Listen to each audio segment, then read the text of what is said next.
basic outline of what I'm looking to do. It's a wood scene. I've done a couple of these before, but I'm showing you right from scratch how I start. So I put an acrylic base here. This is just a dark color underneath. Then I let that dry, and now I'm starting with the dark colors. This is the photograph that I'm working from. I'll show you real quick. I've shown it in other videos that I've done.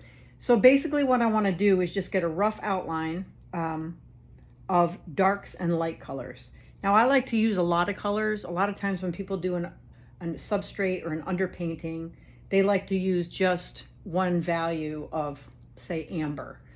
I like to do different colors so I can get an idea. I'm sticking this on this little head so I can look at it. But I like to do different colors. So how I like to start a painting is probably a little bit different than the way other people do.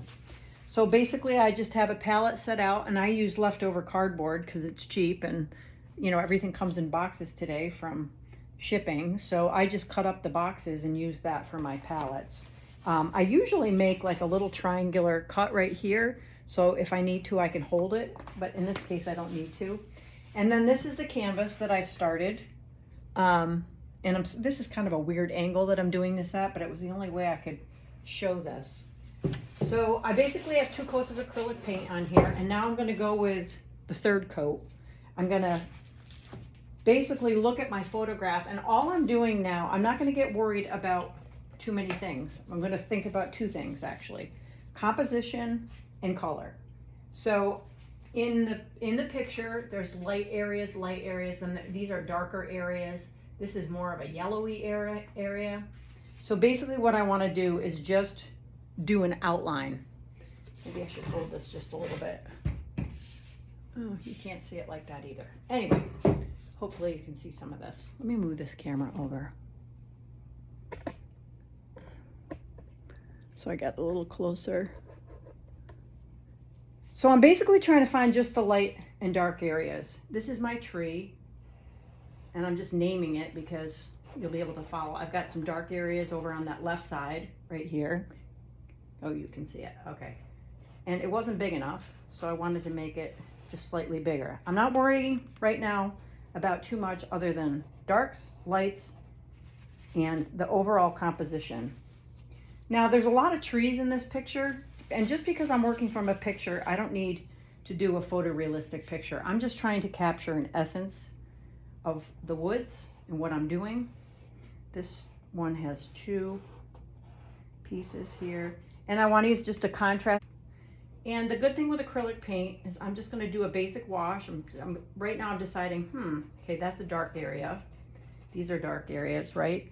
Now, you can pretty much use any colors you want. I'm going to choose kind of a light blue for right now. I've got 3 different blues on my palette. Let me show you.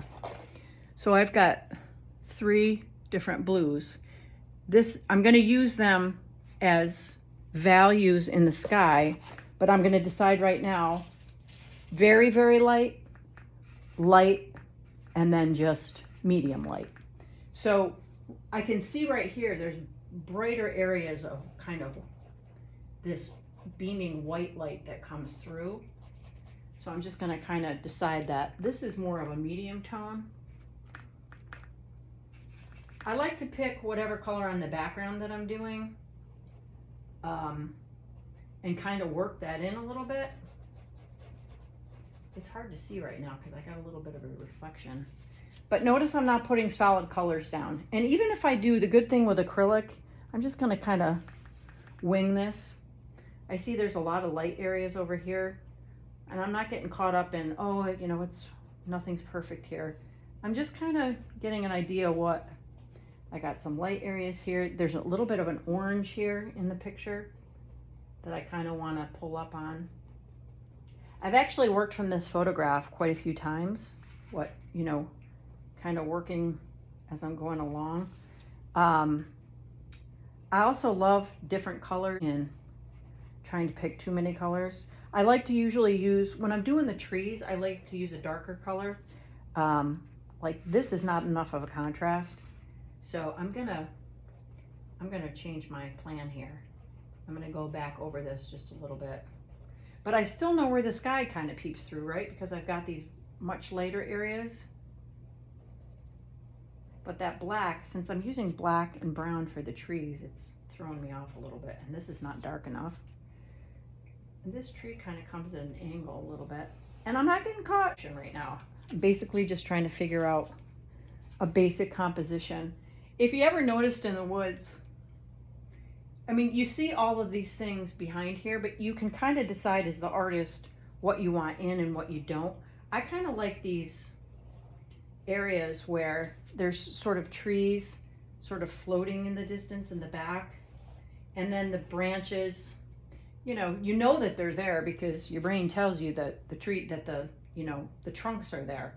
But I like the idea of kind of just putting them in and letting them kind of float in there. So when if I do the final painting, what I'll do is, I'll put things in the front, in the foreground, so that I know those are there, and then I'll just have little kind of wisps of areas that are, what am I saying? I'm going to have little areas that are wisps of those tree trunks coming through. So these areas are just slightly darker in value than those very light ones. So I'm just kind of playing along. There's no, at this point in this stage of what I'm doing, there's really no right or wrong. It's basically just figuring out the composition and how I want this to go. So this is a bigger guy here, and the bottom of this trunk kind of comes at an angle. So I just want to reinforce that in the acrylic. But again, I'm not getting caught. And you'll notice too that I have, like here, there's one value here of what I'm doing. But it's okay for right now. I think people get caught up in, I can't make something look like what it's supposed to in the photograph, and that's not really, in my opinion, it's not really what we're supposed to do. I mean, you can take a photograph, right? I think as a painter, it's your interpretation of what you see, and how you want that to project on the canvas. So I'm just going to go through I'm going to paint these light right now, even though I know that there's darks coming through here and here. I just want these in here for now. I can come back to that. I'll let that dry a little bit and then I'll come back to it. But I know that's all kind of a medium tone of blue. I think when you're working with a lot of colors, you want to think about complements, how colors work together. I took a really interesting class when I studied up in Plattsburgh. I got my bachelor's in art up in Plattsburgh. And we did this one project where we had to do 2 colors. We had to actually work in colors. It was a value class. And I'm like, I thought to myself, I'm going to take a whole class on this. But one of the really interesting things about this class was at one point we had to do values of reds. And, we had all kinds of orange and pinks and red and, darker tones.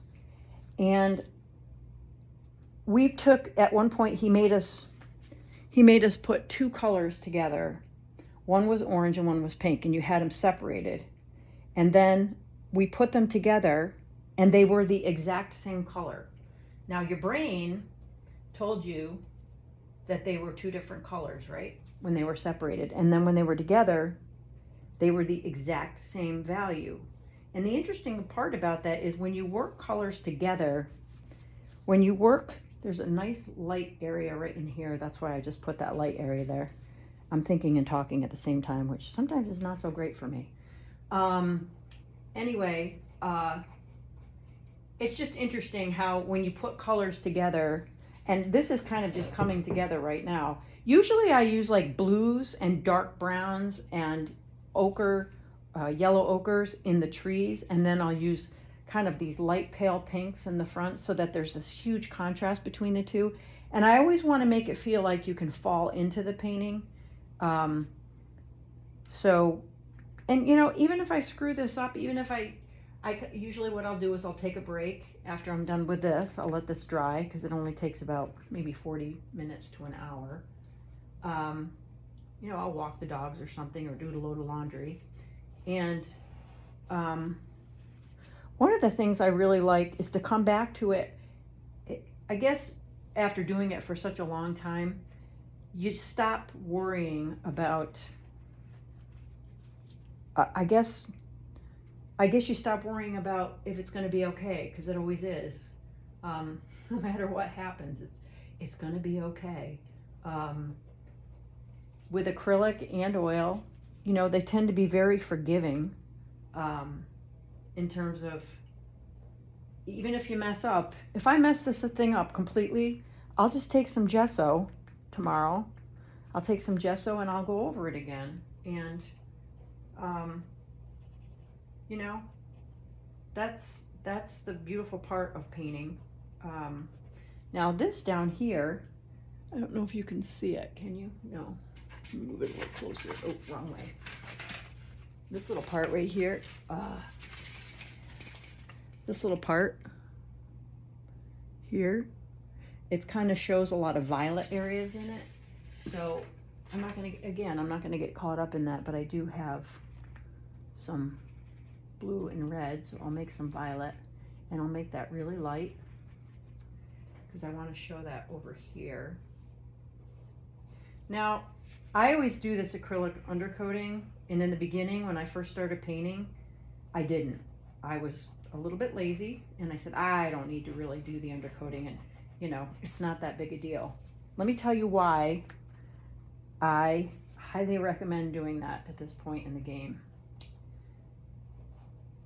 I think when you're first beginning to paint, and if you're watching these videos, you're probably a newer painter, you want to take the time to do this because it gives you a basis to jump from. It gives you ideas where to jump from. My brain right now is not thinking about painting. I'm thinking about values. I'm thinking about composition. I'm just thinking about how I want this all to come together. I want to do lights and darks and sort of figure it out as I go. When I'm painting, I'm much more, when I go to, you know, I'm going to start to get into the acrylic, I'm much more aware of things. I'm much more concerned with the final product, because at this point in time, what I'm doing now is not the final product. It's kind of like sketching. I'm just sketching with color. That's essentially it. So there's some darker areas in there. I think I might use that violet again. I like this bottom part kind of in a violet. It's nice. Now I just painted that blue, but I can go over it, and I'm going over it with a slightly darker, this is a darker value of violet than this one, because in my picture, and again, I'm not going to get caught up in that, but in my picture, it's a little bit lighter on that side. And that's what I'm telling myself. As I'm going through all this, I'm saying, oh, okay, well, that's just a little bit lighter than that area. Now I just want to kind of add this in. This in the picture is kind of purple, but there's these areas of red. Oh, before I forget, one of the things I like to do when I'm taking photographs is I like to manipulate them slightly on the computer before now this is that tree trunk here. I like to manipulate them just slightly in what I'm doing. I just mixed a little bit of brown with the red to get this trunk area, and I'm not getting caught up, but there's these little black areas here, and there's a little black area there. Manipulating. I really like to sort of figure out, a lot of times I'll take photographs in the woods, and then what I like to do is just work from the photographs, but I'm not an exact painter, and I don't want to be. I want to have some expression in my paintings.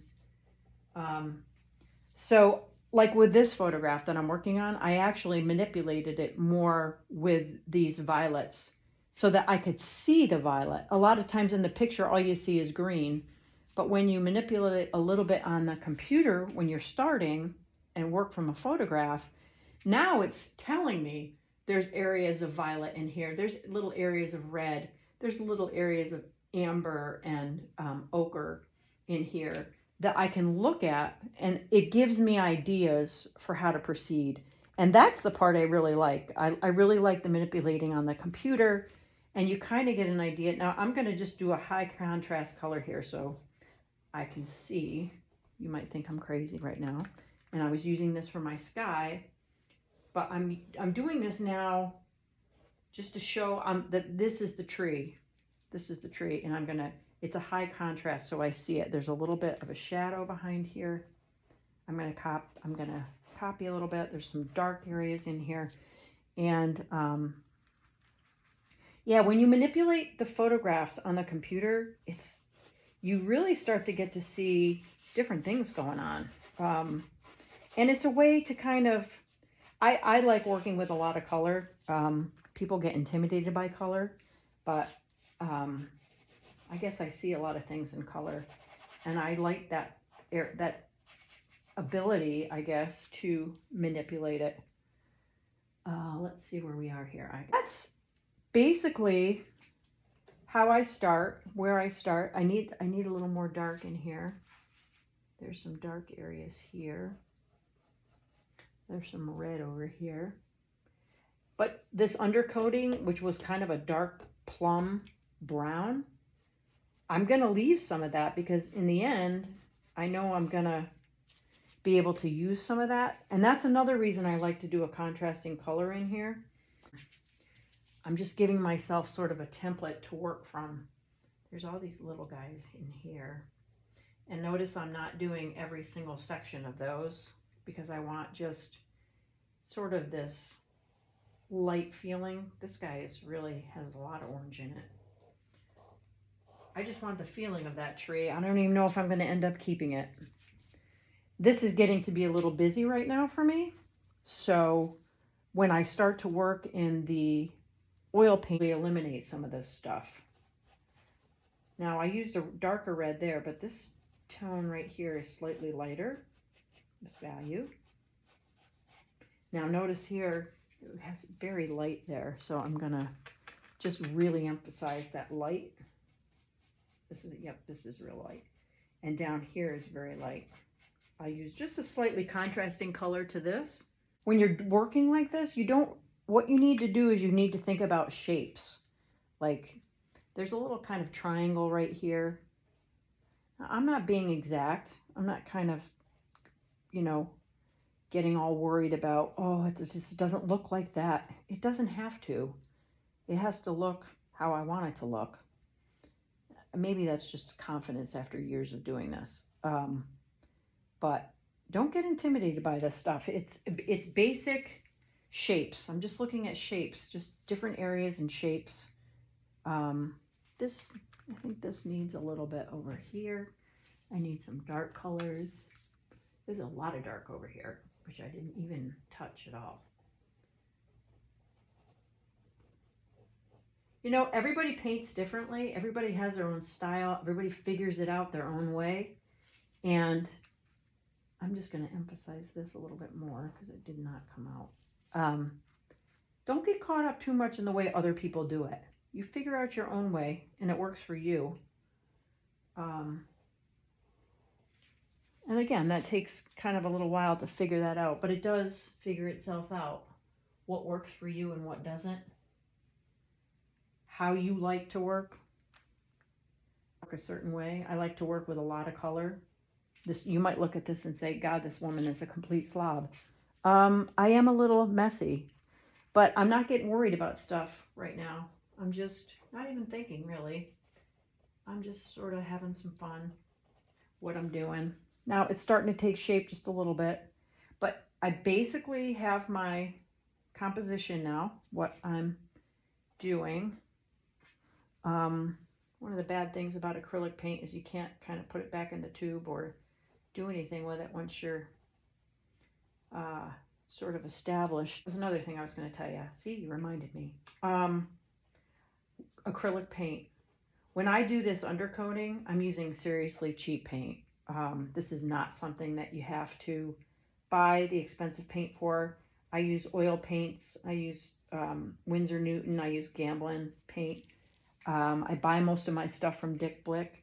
But this stuff is cheap acrylic paint. You don't need expensive paint for what I'm doing right now, because it doesn't come close to, none of this is going to really show, and it's the underpainting. You really need to, if you're going to worry about paint, you need to worry more about the final coat of the paint. But at this point, it's not that important. So basically, I have separation there. I have my lights and darks. Now I'm going to let this dry, and then I will start to work on the oil painting part of it. Okay, so this is the second half. I actually went through a lot of this and touched it up, but you can basically see just an outline of things. And when I look back, you can see I basically just have an outline and a composition for where I'm going to go next. These are lights and darks. I used just some color, not a whole lot. And now I'll start the second phase. I'm going to move my acrylics over. And I use, these are called R&F pigment sticks. I always wear gloves when I hold these, but my hands are a mess from the acrylic paint. Anyway, I use these, and I use my palette of oil paint. As soon as this is dry, which will probably take about an hour, I'm going to start with the oil paint. But now I have a basic outline. Here's the photograph. I showed this in my last video. The photograph I was working with. I didn't like these two pieces coming in. I thought they made it look too busy, so I just took those out in my mind. And this is the basic substrate, they call it, of what I'm going to work with.